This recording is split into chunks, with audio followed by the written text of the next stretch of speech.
Hello दोस्तों, नमस्कार। कैसे हैं आप सब? उम्मीद है आप सभी अच्छे होंगे और आप सभी की तैयारी भी बहुत ज्यादा शानदार चल रही होगी दोस्तों।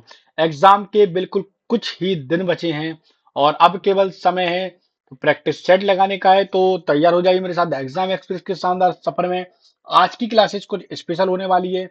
बहुत ज्यादा महत्वपूर्ण क्वेश्चनों को हम डिस्कस करेंगे जो आपके एग्जाम में आ सकते हैं दोस्तों। ठीक है ना? चलिए, तो ज्यादा आपका समय नहीं लेते हुए अपनी क्लास को स्टार्ट करते हैं और देखते हैं अपने आज का पहला क्वेश्चन। आज का हमारा पहला क्वेश्चन है, निम्नलिखित में से कौन सा मशीन इंडिपेंडेंट प्रोग्राम है दोस्तों? ठीक है ना? कौन सा मशीन इंडिपेंडेंट प्रोग्राम है? ए ऑप्शन हो जाएगा लो लेवल लैंग्वेज, बी हो जाएगा हाई लेवल लैंग्वेज, सी हो जाएगा असेंबली लैंग्वेज और डी हो जाएगा मशीन लैंग्वेज। यहां पर देखिए दोस्तों, इसका जो राइट आंसर हो जाएगा वह ऑप्शन नंबर हमारा बी हो जाएगा दोस्तों। HLL। HLL का फुल फॉर्म क्या होता है? High level language. ठीक है ना? कई कई बार क्या होता है, HLL का फुल फॉर्म भी आपसे पूछ लिया जाता है। तो जो HLL है यानी हाई लेवल लैंग्वेज है, ये दोस्तों मशीन इंडिपेंडेंट प्रोग्राम है दोस्तों। क्लियर है यहां तक? चलिए, अब बढ़ जाते हैं अपने अगले क्वेश्चन की ओर। और हमारा 137वें नंबर का क्वेश्चन है, गलती एक एल्गोरिदम है दोस्तों। क्या है? गलती एक एल्गोरिदम है जिससे गलत परिणाम निकलते हैं, इसे क्या कहते हैं? ठीक है ना? आप सभी को पता है गलती जिससे क्या होता है, गलत परिणाम निकलते हैं, और इसे क्या कहते हैं? ऑप्शन नंबर ए हो जाएगा लॉजिकल एरर, बी हो जाएगा कंपाइलर एरर, सी हो जाएगा मशीन एरर और डी हो जाएगा ये सभी। याद रखिए दोस्तों, गलती एक एल्गोरिदम में सबको पता है जिससे गलत परिणाम निकलते हैं, इसको हम लॉजिकल एरर कहते हैं दोस्तों। क्या कहते हैं? लॉजिकल एरर कहते हैं। ऑप्शन नंबर हमारा ए इज द राइट आंसर हो जाएगा। क्लियर है यहां तक? दिक्कत तो नहीं किसी भी स्टूडेंट को? चलिए, मैं आपको बता दूं, हम एक और बैच को स्टार्ट करने जा रहे हैं, एक और नई क्लास को स्टार्ट करने जा रहे हैं, जो कि एसएससी जीडी जीके और एनटीपीसी की होगी दोस्तों। ठीक है ना? हम जल्द ही स्टार्ट कर देंगे, आपको अपडेट भी दे देंगे, आप बने रहना। अच्छा, जो भी स्टूडेंट चैनल पर नए हैं उन सभी से रिक्वेस्ट करूंगा, चैनल को सब्सक्राइब कर देना और बेल आइकन को ऑन जरूर कर देना, क्योंकि जैसे ही क्लास का हम नया बैच स्टार्ट करेंगे, संभवतः कोशिश कर रहे हैं 1 या 2 तारीख से आपके लिए न्यू बैचेस, न्यू क्लासेस को स्टार्ट कर दिया जाए, क्योंकि रेलवे की भी फॉर्म डालना है दोस्तों। अभी तक जिन स्टूडेंट ने एस एनटीपीसी रेलवे का फॉर्म नहीं डाला है, तो वो सभी स्टूडेंट फॉर्म डाल सकते हैं, जो कि 12th पास हो, ग्रेजुएशन पास हो, उन सभी स्टूडेंट को फॉर्म डालना चाहिए। ठीक है ना? चलिए, और एसएससी जीडी के भी फॉर्म को डालिए। अब 138वें नंबर का क्वेश्चन है। सॉरी। मशीन लैंग्वेज क्या है, वो प्रयोग करती है? ठीक है ना? ऑप्शन नंबर ए हो जाएगा language, English language code, B हो जाएगा न्यूमेरिक कोड, सी हो जाएगा जावा लैंग्वेज और डी हो जाएगा ये सभी दोस्तों। देखिए, जो हमारा मशीन लैंग्वेज है वह प्रयोग क्या करती है? तो न्यूमेरिक कोड को प्रयोग करती है दोस्तों। किसको प्रयोग करती है? तो वह न्यूमेरिक कोड को क्या करती है? प्रयोग करती है। न्यूमेरिक कोड को प्रयोग करती है। क्लियर है यहां तक? ऑप्शन नंबर हमारा B is the right answer हो जाएगा। और मशीन लैंग्वेज कौन समझता है? जितने भी कंप्यूटर हैं, याद रखिए, जितने भी कंप्यूटर हैं वो सारे के सारे मशीन लैंग्वेज को समझते हैं दोस्तों। और जैसे बाइनरी कोड वगैरह हुआ, बाइनरी कोड दो होते हैं दोस्तों, 0 और 1 होता है। इन्हीं पर पूरी कंप्यूटर की लैंग्वेज सजी हुई है। अब 139वें नंबर का क्वेश्चन क्या कहता है, उसको हम जल्दी से देख लेते हैं दोस्तों। क्वेश्चन कहता है कि कंप्यूटर डेटा स्टोर और गणनाएं करने के लिए नंबर सिस्टम का प्रयोग करते हैं दोस्तों। कंप्यूटर क्या करते हैं? कंप्यूटर डेटा को स्टोर और गणनाएं करने के लिए नंबर सिस्टम का प्रयोग करते हैं। एक ऑप्शन हो जाएगा हेक्साडेसिमल, बी हो जाएगा ऑक्टल, सी हो जाएगा बाइनरी और डी हो जाएगा दशमलव। तो यहां पर देखा जाए, इसका जो राइट आंसर हो जाएगा वो हो जाएगा ऑप्शन नंबर हमारा कौन सा सही हो जाएगा दोस्तों? बताएगा कोई? ऑप्शन नंबर हमारा हो जाएगा C is the right answer, binary. तो कंप्यूटर डेटा को स्टोर करने और गणना करने के लिए बाइनरी नंबर का उपयोग करता है दोस्तों। किसका उपयोग करता है कंप्यूटर? देखिए, कंप्यूटर जो है मशीनी लैंग्वेज को समझता है, और मशीनी लैंग्वेज में क्या होती है? बाइनरी नंबर होते हैं। और बाइनरी नंबर कितने होते हैं? याद रखिए, बाइनरी अंक जो होते हैं, मैं यहाँ पर लिख देता हूँ, बाइनरी अंक 2 होते हैं। सिर्फ कितने होते हैं? बाइनरी अंक 2 होते हैं। कौन कौन से होते हैं? 0 और 1। क्लियर है? कभी जिंदगी में भूलना मत, कैसा भी क्वेश्चन आ जाए, 0 और 1 को याद रखना ही है, binary number. Option number C is the right answer हो जाएगा। जो भी स्टूडेंट चैनल पर नए, में बार बार रिक्वेस्ट कर रहा हूँ, प्लीज दोस्तों, हमको भी सपोर्ट और सहयोग की जरूरत पड़ती है। तो इतना सा चाहता हूँ कि क्लास में अगर नए हैं तो जरूर चैनल को सब्सक्राइब करना, और अगर क्लास में नए ना हो तो प्लीज क्लास को हमारी लाइक जरूर कर देना दोस्तों। ठीक है ना? चलिए, अब 140वें नंबर का क्वेश्चन क्या कहता है, उसको जल्दी से देख लेते हैं। क्वेश्चन कहता है कि निम्नलिखित में से स्टोरेज का सबसे बड़ा यूनिट कौन सा है? आपने देखा होगा, आप कोई फोटो लेते हैं या मूवी लेते हैं, हम लोग पूछते हैं हमारे मोबाइल में कितनी एमबी की जगह है, कितनी जीबी की जगह है, या कोई मूवी है कितनी जीबी की है, कितनी एमबी की है।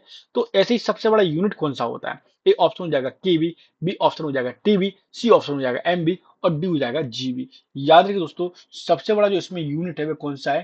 टीबी का है दोस्तों। कौन सा है? टीबी का है। क्लियर है यहाँ तक? दिक्कत तो नहीं कोई भी स्टूडेंट को? तो सबसे बड़ा यूनिट हमारा टीबी का है। अच्छा, थोड़ा सा मैं अगर आपको बता दूं, जो केवी का फुल फॉर्म होता है दोस्तों, तो केवी का फुल फॉर्म क्या होता है? किलो बाइट्स होता है दोस्तों। क्या होता है? किलो बाइट होता है दोस्तों, किलो बाइट्स होता है दोस्तों। क्लियर है? टीबी का फुल फॉर्म क्या होता है? टीबी का फुल फॉर्म होता है टेराबाइट्स। क्या होता है? टेराबाइट्स। एमबी का फुल फॉर्म क्या होता है? Mega megabytes. क्लियर है? जीबी का फुल फॉर्म क्या होता है? गीगाबाइट्स। क्लियर है यहाँ तक? तो मैंने सारे फुल फॉर्म आपको बता दिए, कभी मत भूला। लेकिन सबसे बड़ा जो यूनिट है वो कौन सा है? टीबी है, टेराबाइट। चलिए, अब 141वें नंबर का क्वेश्चन क्या कहता है, जल्दी से हम उसको भी देख लेते हैं। क्वेश्चन कहता है कि बिट किसका लघु रूप है दोस्तों?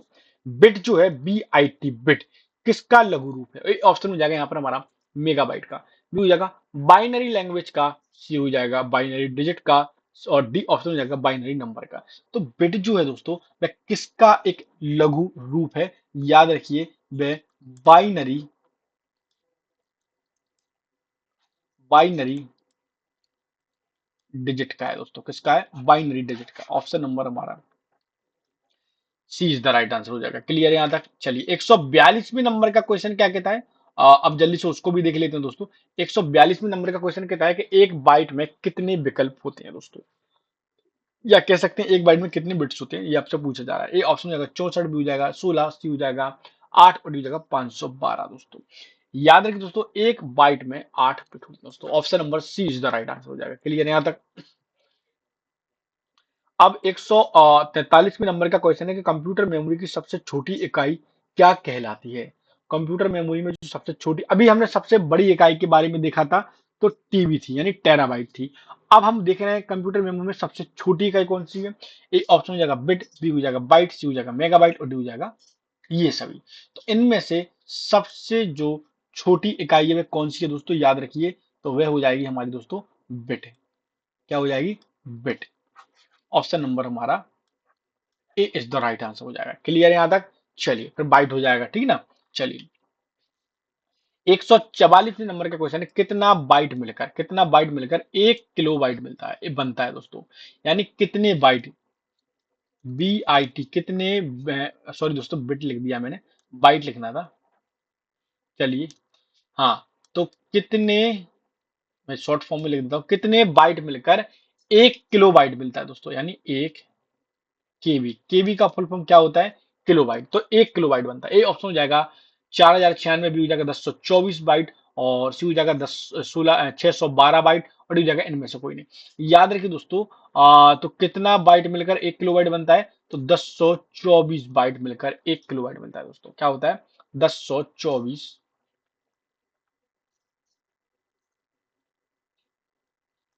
बाइट मिलकर क्या बनता है? 1 केबी बनता है। 1 केबी का मतलब 1 किलोबाइट। क्लियर है? केबी का फुल फॉर्म एमबी का मालूम है, मेगाबाइट, जीबी का गीगाबाइट, और टीबी का टेराबाइट। 145वें नंबर का क्वेश्चन है, बाइनरी नंबर प्रणाली में कितने अंक होते हैं? मैं बता चुका हूं ये, अगर आपको याद हो थोड़ा सा, तो बाइनरी नंबर प्रणाली में कितने अंक होते हैं? और ए ऑप्शन हो जाएगा, मैं बताऊंगा कौन कौन से होते हैं, ये भी मैं आपको बताऊंगा। ए ऑप्शन हो जाएगा 1, बी ऑप्शन हो जाएगा 4, सी हो जाएगा 2, और डी हो जाएगा 8। याद रखिए, बाइनरी जो अंक प्रणाली है दोस्तों, बाइनरी नंबर प्रणाली है, उसमें कितने अंक होते हैं? तो उसमें 2 अंक होते हैं दोस्तों। कितने अंक होते हैं? 2 अंक होते हैं। और वो 2 अंक कौन कौन से होते हैं? 0 और 1। कभी मत भूलना, जिंदगी में इंपॉर्टेंट क्वेश्चन है, बार बार बोल रहा हूँ, रिपीट कर करके आपको बता रहा हूँ ये क्वेश्चन। अगला 146वें नंबर का क्वेश्चन है, अक्षरों तथा चिन्हों को बाइटों में स्टोर करने की विधि को क्या कहते हैं? अक्षर हुए, चिन्ह हुए, अक्षरों और चिन्हों को बाइट में स्टोर करने की विधि को क्या कहते हैं? एक ऑप्शन हो जाएगा अल्फा सिस्टम, बी हो जाएगा नंबर सिस्टम, सी हो जाएगा बाइट सिस्टम, और डी हो जाएगा कोडिंग सिस्टम। यहां पर इसका जो राइट आंसर हो जाएगा, बताएगा कोई क्या हो जाएगा? चलिए मैं बताता हूँ। इसका राइट आंसर हो जाएगा कोडिंग सिस्टम दोस्तों, क्या हो जाएगा? Coding system. Option number D is the right answer हो जाएगा। अक्षरों तथा चिन्हों को बाइट में स्टोर करने की विधि क्या कहलाती है दोस्तों? तो कोडिंग सिस्टम कहलाती है दोस्तों। क्या कहलाती है? Coding system. क्लियर है यहां तक? चलिए अब 147वें नंबर के क्वेश्चन को देखते हैं। कंप्यूटर में किसी शब्द की लंबाई किस में मापते हैं? अच्छा क्वेश्चन है, इंपॉर्टेंट क्वेश्चन है, कई बार एग्जाम में आ चुका है ये क्वेश्चन, ठीक है ना। कंप्यूटर में किसी शब्द की लंबाई किस में मापते हैं? ऑप्शन हो जाएगा बाइट, बी हो जाएगा बिट, सी हो जाएगा मेगाबाइट और डी हो जाएगा फाइल दोस्तों। यहां पर देखा जाए इसका जो राइट आंसर हो जाएगा, किसी शब्द की लंबाई हम मापते हैं बिट में। किस में मापते हैं? Bit. Option number B is the right answer हो जाएगा। क्लियर है यहां तक? चलिए अगला 148वें नंबर का क्वेश्चन, लेकिन उससे पहले मैं आप सभी से रिक्वेस्ट करना चाहता हूं, देखिए हमारे चैनल पर एक और नया बैच को स्टार्ट करने जा रहे हैं, जिसमें शायद एनटीपीसी रेलवे और एसएससी जीडी की क्लासेस एक और नई स्टार्ट करेंगे दोस्तों। हालांकि ऑलरेडी एक क्लासेस हिंदी और रीजनिंग की स्टार्टेड है, और एक और क्लास को 1 तारीख या 2 तारीख से हम स्टार्ट कर देंगे, आपको मैं बता भी दूंगा। लेकिन उसके लिए दोस्तों क्या होता है, सबसे पहले आप चैनल को हमारे सब्सक्राइब कर देना, बेल आइकन को ऑन कर देना, ताकि जैसे ही क्लास का नोटिफिकेशन आए आप सभी के पास पहुंच जाए, ठीक है ना। बाकी मैं आपको अपडेट कर दूंगा, ठीक है ना। चलिए 148वें नंबर का क्वेश्चन है, लॉजिक गेट क्या है? लॉजिक गेट होता है दोस्तों, तो क्या है? ए ऑप्शन हो जाएगा एक विशेष सीढ़ी, बी हो जाएगा एक सॉफ्टवेयर, सी हो जाएगा एक प्रकार का सर्किट और डी हो जाएगा एक कंप्यूटर गेम। तो देखिए लॉजिक गेट जो होते हैं दोस्तों, वे क्या होते हैं? तो लॉजिक गेट एक प्रकार की क्या होते हैं? एक सर्किट होते हैं दोस्तों। क्या होते हैं? एक प्रकार के सर्किट होते हैं। Option number C is the right answer, एक प्रकार के सर्किट होते हैं। क्लियर है यहां तक? चलिए 149वें नंबर का क्वेश्चन है कि कंप्यूटर पर इंफॉर्मेशन किस रूप में स्टोर किया जाता है दोस्तों? कंप्यूटर पर इंफॉर्मेशन किस रूप में स्टोर किया जाता है? ए ऑप्शन हो जाएगा डिजिटल डेटा, बी हो जाएगा एनालॉग डेटा, सी हो जाएगा मॉडेम डेटा और डी हो जाएगा बार्स डेटा। तो कंप्यूटर पर इंफॉर्मेशन किस रूप में स्टोर किया जाता है? तो याद रखिए हमेशा, तो कंप्यूटर पर जो इंफॉर्मेशन होती है वह हमेशा डिजिटल रूप में स्टोर होती है दोस्तों। कौन से रूप में स्टोर होती है? डिजिटल रूप में स्टोर होता है डिजिटल डेटा। ऑप्शन नंबर हमारा ए इज द राइट आंसर हो जाएगा। क्लियर है यहां तक? दिक्कत तो नहीं? किसी भी स्टूडेंट को कोई भी दिक्कत, कोई भी कंफ्यूजन क्वेश्चन को लेकर कमेंट बॉक्स में कमेंट करके पूछ सकता है। अब 150 यानी 150वें नंबर का क्वेश्चन आप सभी से क्या कहता है, थोड़ा सा इसको ऊपर कर लेते हैं। उम्मीद है सभी को क्लियर क्वेश्चन दिख रहा होगा। चलिए यहाँ पर आपसे क्वेश्चन पूछा जाएगा, कौन सा एक प्रोग्राम है जिससे कंप्यूटर का उपयोग करना आसान हो जाता है?